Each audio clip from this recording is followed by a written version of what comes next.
fois, j'ai vu un type mort dans la rue. Il s'était simplement cassé la gueule. Patatras, et c'était plus que de la viande froide. Je me suis dit, c'est pas plus émouvant qu'au journal télévisé. Une mauvaise fin pour un mauvais film, voilà tout.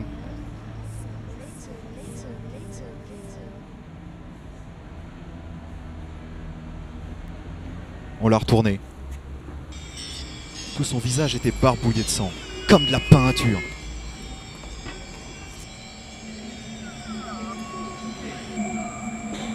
Il n'y a rien eu à faire. J'ai senti des picotements dans les mains, mes genoux tremblaient et je suis devenu blanc comme un linge de pleine lune. Quelle poisse! Je me débattais pour que dalle. J'étais une mouche dans la toile de l'araignée. Je me suis évanoui. Quelques bons samaritains me transportèrent dans le bistrot d'en face.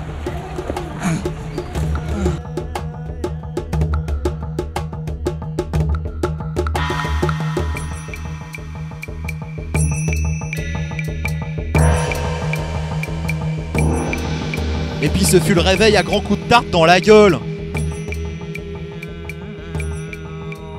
Une petite vodka qui brûle la gorge et hop, c'était reparti.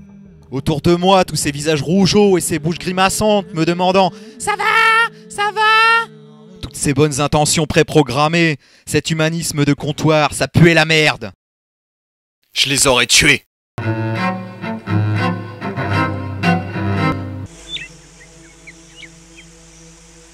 Les choses ne sont plus pareilles depuis le départ de maman.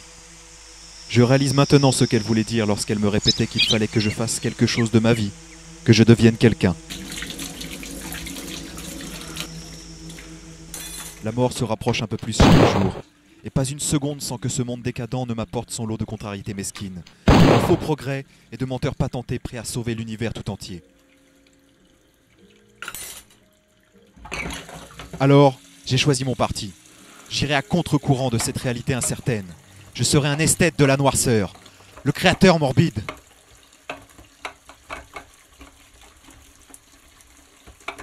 L'art avec un grand A explore les zones d'ombre là où s'arrête la moralité.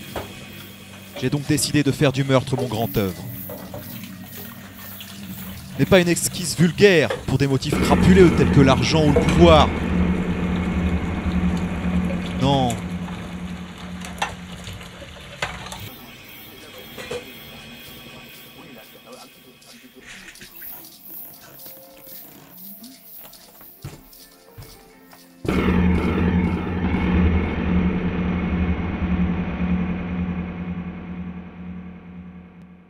Moi, j'élèverai un triptyque à la gloire de ma haine envers l'humanité. Pourquoi un triptyque, me direz-vous?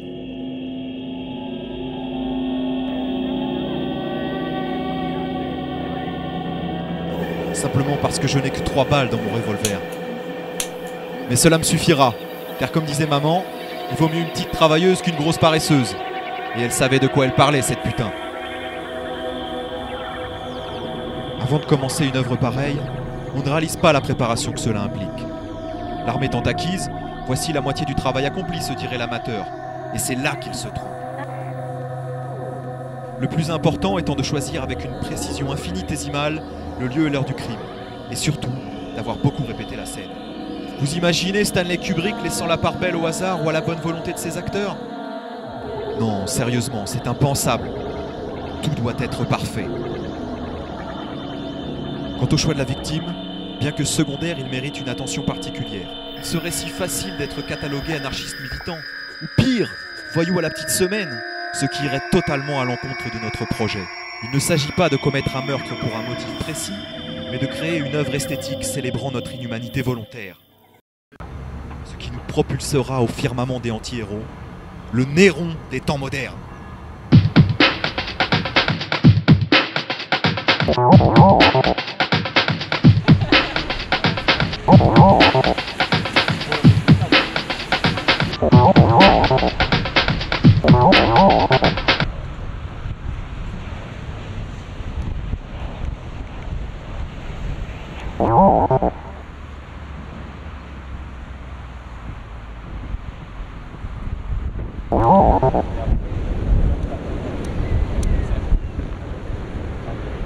La plage est un décor inapproprié, décidément trop optimiste. C'est le temple des congés payés et de tous les plaisirs simplistes de l'homme. Le soleil cru et sa lumière écrasante, tous ces corps de femmes à moitié nus se vautrant sur leurs serviettes, ça nous ferait presque perdre de vue notre objectif.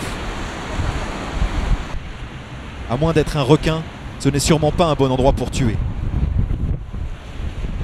Pour s'astiquer la nouille, oui, mais pas pour tuer. J'ai toujours eu un faible pour les femmes mûres. C'est vrai, les vieilles, une fois dévêtues, elles ont toujours l'air plus nues que les autres. La vieille, c'est l'avenir de la femme. Et je crois que cela me réconforte quelque part. Toutes ces beautés hautaines que je ne pourrai jamais avoir par manque d'argent et de réussite sociale.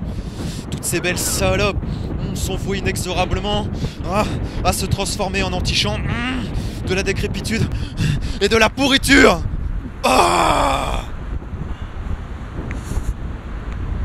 Ça y est, j'ai joui. Le canon du revolver est tout trempé. Il est temps de rentrer à la maison.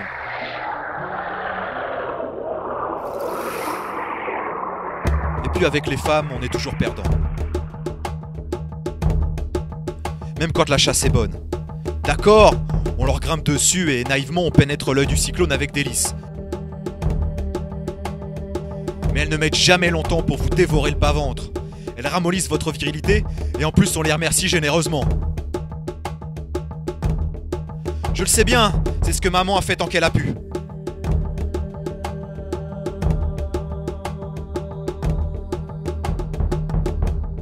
Moi je ne demande rien à personne, mais je ne veux rien donner non plus.